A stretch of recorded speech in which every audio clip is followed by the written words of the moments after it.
ఇది ప్రజా వేదిక. ఇవాళ వరంగల్ నగరం తర్వాత అతిపెద్ద నగరం అయింది తెలంగాణలో ఓరుగల్ నగరం. ఇలా జీడబ్ల్యూఎస్ సమావేశం లోపల ఇలా ఇష్టానుసారంగా జరిగింది. మేము ముఖ్యంగా భద్రకాళి బండి పైన చర్చ పెట్టన్నాం. భద్రకాళి చెరువు పైన జరుగుతున్నది ఏందో చర్చకు పెట్టన్నాం. ఆల్రెడీ భద్రకాళి బండి లోపల ఏజెండాలో ఉన్నది. దీంట్లోపల మేము ఆనాడు గత ప్రభుత్వం మిషన్ కాకతీయ పేరు మీద చెరువులను ఉచితంగా మట్టిని రైతులు తీసుకోమని చెప్పడం జరిగింది. కానీ ఇలా మట్టిని ఎందుకు అమ్ముకోవడం జరుగుతుంది?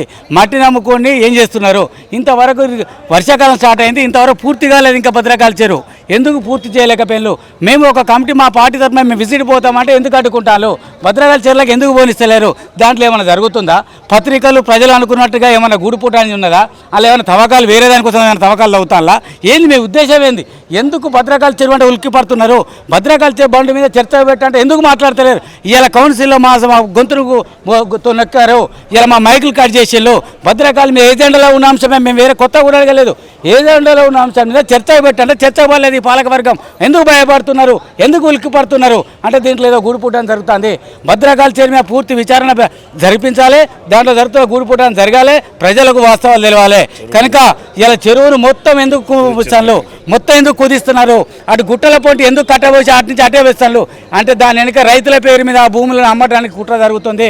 ఒక 30 ఎకరాల భూమిని మొత్తం కలిసి వీళ్ళందరూ కలిసి కబ్జా చేయడానికి కుట్ర జరుగుతుంది. దాంట్లో భాగంగానే ఈ పూటకతీత కార్యక్రమం, ఇంకో దానికోసంలో భాగంగానే ఈ పూటకతీత కార్యక్రమం. ఇలా దీనికోసం భూమి అన్నాగ్రంథ కావడానికి వీళ్ళు చేస్తున్నారు. కనుక దీన్ని మేము మాట్లాడదామంటే మాకు అవకాశం ఇస్తే దీని మీద బైకాట్ చేయడం జరిగింది.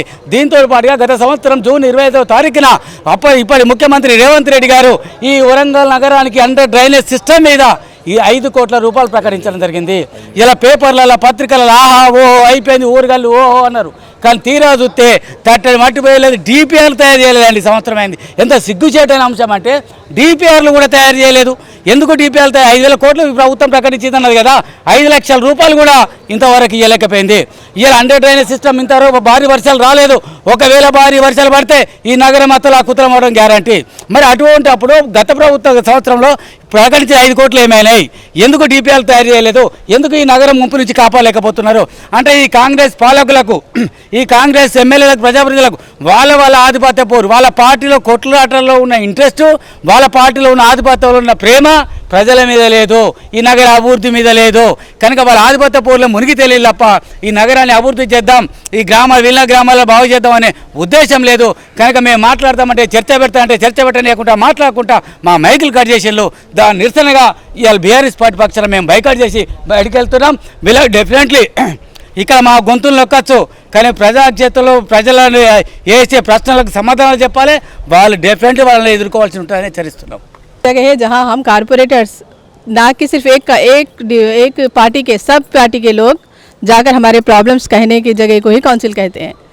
और मेयर साहिबा का ये फ़र्ज़ बनता है कि वो सबकी बात सुने, पार्टी वाइज ही नहीं बल्कि हर पार्टी के डिवीज़न के प्रॉब्लम्स होते हैं, हम हमारी बात सुने. लेकिन वो ऐसा नहीं कर रही. हम जब मेरे पार्टी BRS पार्टी के लोग जब कारपोरेटर अपनी प्रॉब्लम्स कहने के लिए खड़े थे तो वो बाइकाट कर देती हैं. बस सुनती ही नहीं है, अपनी ही कहती है, अपनी ही कहती है. मैं इसके सख्त खिलाफत करती हूँ. और जो आज का एजेंडा है वो भी, उसका भी मैं बाइकाट करती हूँ, क्योंकि उस एजेंडे में हमारे लिए कुछ है ही नहीं. सिर्फ कांग्रेस वालों के लिए ही, कांग्रेस पार्टी के लोगों, कारपोरेटर्स के लिए ही फंड्स जारी किए गए हैं. हमारे लिए सिर्फ नाम भर के लिए ही फंड्स जारी किए हैं. हम क्या, और पिछले 4 साल में भी, पिछले 4 साल आज हुकूमत, हमारी कांग्रेस BRS हुकूमत में थी, जब ऐसा नहीं होता था. हर किसी की बात सुनी जाती थी. हर डेवलपमेंट भी 4 साल में ही हुआ.